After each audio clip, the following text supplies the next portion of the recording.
Eu queria entrar nas condenações e na comparação de como o ministro viu a participação do ex-presidente Jair Bolsonaro e como ele viu a participação do Mauro Cid e do Braga Neto, né? O senhor falava agora há pouco a respeito de uma certa miopia ou de ter olhos para ver, e eu queria entender que pecinhas essas condenações são nesse mosaico.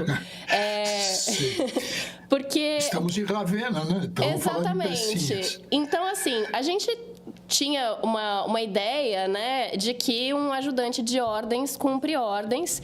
E em nenhum momento, nenhum dos réus, em nenhum depoimento, disse que o presidente, em caso de uma ação golpista, né, em caso de um golpe consumado, seria o tenente-coronel Mauro Cid ou então o general Walter Braga Neto. Então, eles não seriam os presidentes caso o golpe desse certo.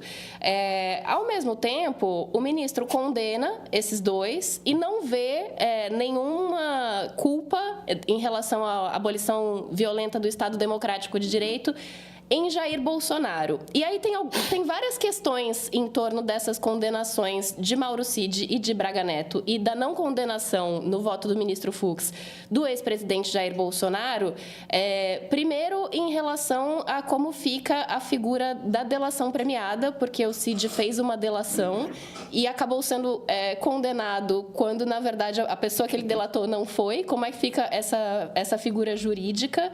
E eu queria saber se o senhor acha que faltou, por esse ponto de vista, também uma visão do ministro Fux, porque condenando o Mauro Cid e Braga Neto e votando para absolver Bolsonaro, a impressão que se tem é que essa abolição violenta do Estado Democrático de Direito seria um golpe surpresa para o Bolsonaro, né? O Celso Rocha de Barros acho que já usou essa expressão de que todas aquelas pessoas em volta dele queriam dar o golpe, mas ele não sabia de nada, então ele seria surpreendido ali com mais um mandato de sei lá quantos anos na presidência da República. Então, eu queria começar por aí.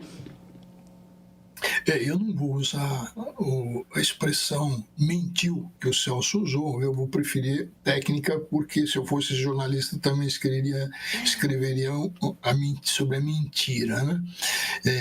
Nesse artigo dele que merece ser lido com atenção. Então, vamos lá. Vamos voltar à lógica da prova. E aqui não tem aula, tá? Mas é o seguinte, aqui a gente tem um argumento do que aconteceu.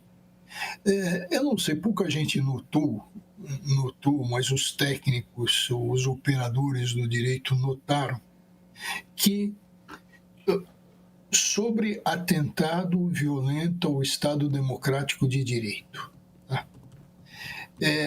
O Bolsonaro foi absolvido por insuficiência de provas. Artigo 386(7), para quem tiver curiosidade, do Código de Processo Penal. Lá está escrito da absolvição, no inciso 7º, por insuficiência de provas. O que quer dizer isso juridicamente? Tem prova, mas a prova é frágil. A prova não convence, então o juiz tem que ir para aquele, na dúvida, em favor do réu, in dúbio pro réu. Uhum. O Fux entendeu assim com relação a esse crime.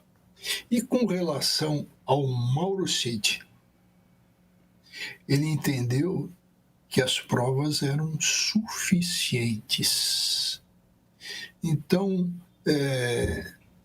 nos anos 60, quando os romances de suspense, como eles tinham na Europa a capa dura sempre amarela, os italianos, por exemplo, chamam de giallo. Giallo é o romance de suspense, é o policial de suspense. Então, mas num determinado período, teve um exagero, que era quem é que cometeu o crime? Era o mordomo. Era sempre o mordomo. Todo mundo já ouviu falar isso. O Mauro Cid é o mordomo da história, né? Uhum. Então, é um ajudante de ordens num palácio, mas o dono do palácio, o presidente da República, a prova era insuficiente não vou usar liderar, vou usar capitanear, porque é o cargo dele, né? Ele é um capitão, né? E que capitaneava isso aí. Ora, não dá, né, para condenar um mordomo, que é o que fez o Fux. Então, ele aplica o Bolsonaro indúbio pro réu. E com relação ao Mauro Cid, o indúbio pau no réu, né?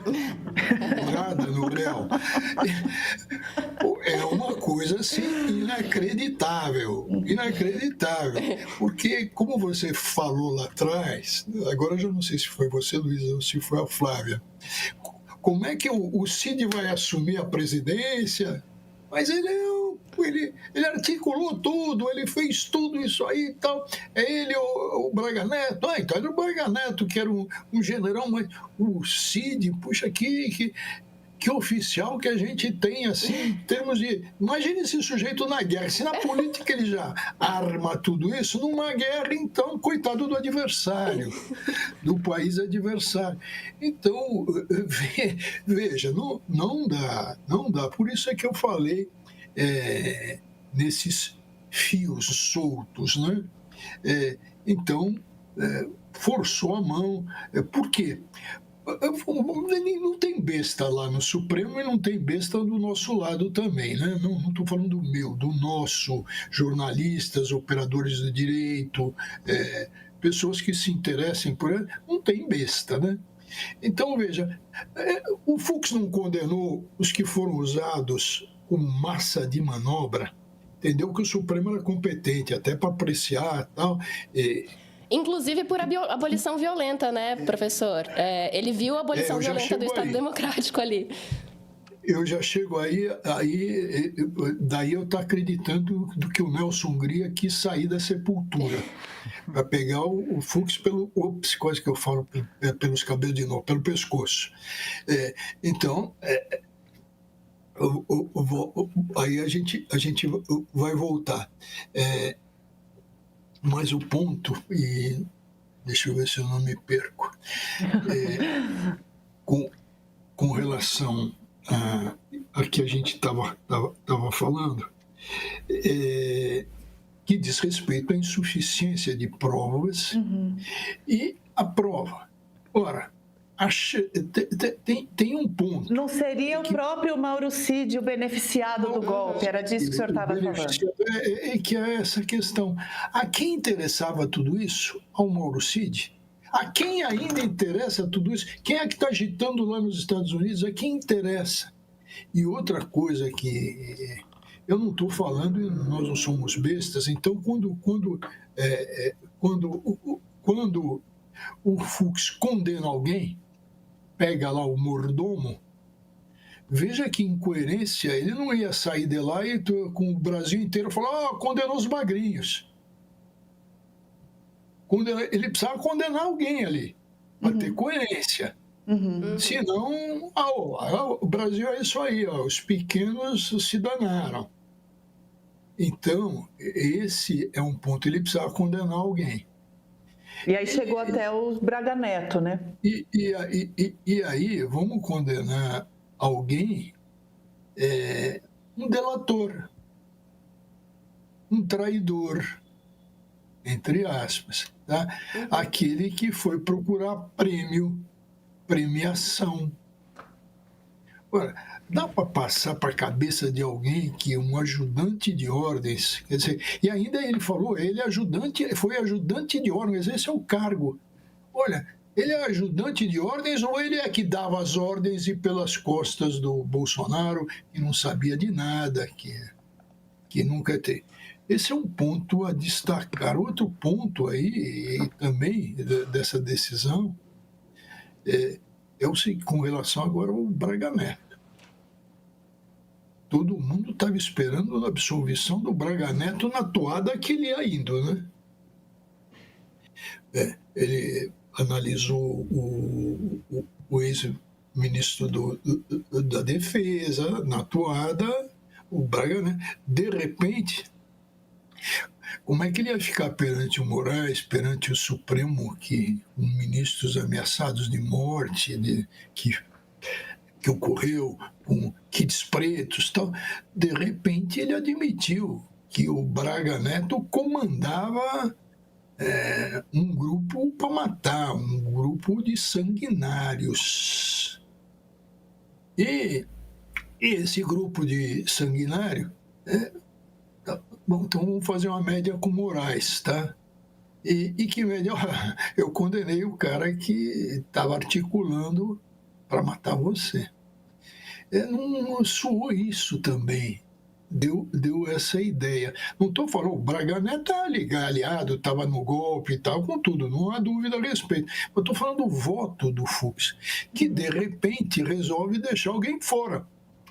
Mas por quê? Porque agora ele falou organização criminosa armada.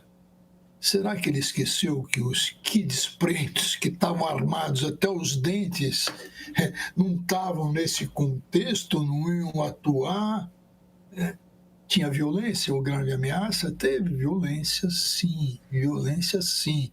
Armada, apesar do nome, talvez ele tenha se empolgado por arma de fogo, ele falou o tempo inteiro, arma de fogo. Punhal não é arma de fogo, né? Punhal não explode, mas é arma branca chamada. Então, punhal verde e amarelo, esse grupo, até o grupo depois de executores, que é esse Copa 22, usavam armas e armas pesadas. Então, que não teve violência, e não teve organização armada. O Fux de repente falou, não tem organização armada tal, mas segurem aí os Kids Pretos, não deixem eles entrar, que eu estou falando isso. Mas depois ele esquece, abre a porta, os Kids Pretos entram de novo e ele começa a reexaminar. Por isso que é um monte de fios soltos e um raciocínio que pega vários fios descapados, né? O julgamento de Jair Bolsonaro e de seus aliados militares pela tentativa de golpe de Estado já começou. É a primeira vez na nossa história que um ex-presidente responde por tentar derrubar a democracia. Por isso, o meio produziu o julgamento do século, para entender como chegamos até aqui e o que esperar do futuro do nosso país. Nosso mais novo documentário já foi visto e comentado por milhares de pessoas. Olha só o que estão dizendo. O contraponto das posições de alguns militares e cientistas políticos ficou ótimo. As falas da presidente do STM deram um peso de legalidade muito bom. Material digno de ser usado em sala de aula com jovens do ensino médio e superior. Que bom esse registro que vai ficar para a história do nosso país. Excelente roteiro, mérito do Sérgio Rodrigues. Assisti e vou voltar a assistir ao documentário. Ele é muito claro e didático. Agora é a sua vez de assistir e acompanhar o julgamento de quem tentou derrubar a democracia brasileira munido de informações. Não caia em nenhum jogo de cena. Assine o Meio Premium e assista ao julgamento do século.